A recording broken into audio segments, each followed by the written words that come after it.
Hello दोस्तों, आज मैं आपको कुछ फैमिली कोर्ट के मुकदमों के बारे में बात करूंगा।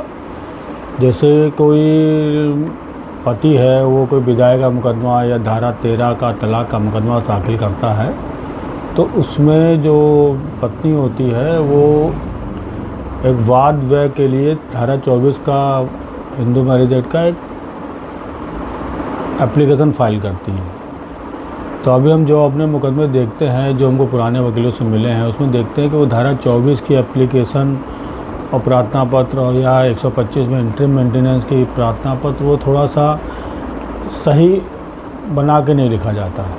तो धारा 24 में हम लोग जब कुछ चीज़ मांगते हैं तो एक तरह का हमारा वाद व्यय होता है, मगर उसमें ही कोई बहुत से वकील अपने क्लाइंट को खुश करने के लिए बहुत ज़्यादा अमाउंट बढ़ा चढ़ा कर लिख देते हैं। तो उसका थोड़ा दाखिल करने का और थोड़ा सही ढंग से लिखने का एक आपको थोड़ा प्रयास कर रहा हूँ बताने का, कि जब भी आप धारा 24 दाखिल करें तो उसमें अगर लड़की की तरफ से दाखिल कर रहे हैं, पत्नी की तरफ से, तो उसमें उसका एक सेक्शन में साफ साफ डिफाइन के वाद खर्च दिलाया जाता है। तो वाद खर्च में जैसे उसका पति ने मुकदमा करा है तो पति पे लायबिलिटी है कि उसका वाद खर्च का खर्चा वही दे। तो उसमें जैसे लड़की जहाँ से आती है उसका आने जाने का किराया वो मैक्सिमम कुछ भी लिख सकती है, ये नहीं कि वो केवल ऑटो का कम से कम दिखाए। वो अपना जैसे प्राइवेट व्हीकल से भी आना चाहे तो वो खर्चा दिखा सकती है। अब चूँकि लड़की है वो अपने साथ किसी को लाती है तो उसका खर्च भी जोड़ सकती है उसमें।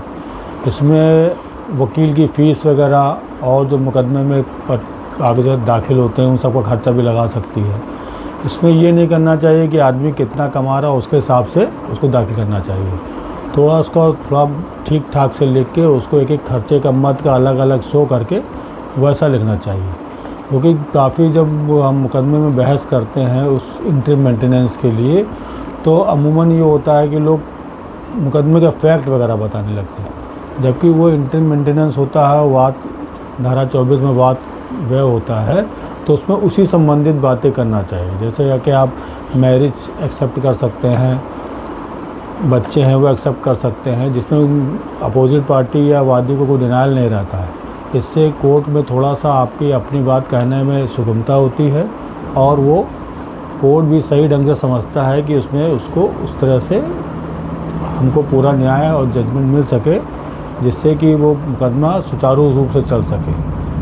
और अक्सर ये देखा जाता है कि जो मुकदमे होते हैं वो अधिवक्ता भाई हमारे जो है वो लड़की का बात क्या क्या प्रॉब्लम है उसको लिखते हुए वो नहीं दाखिल होता, वो एक सिंपल क्रूएल्टी दिखाते हुए दाखिल कर देते हैं।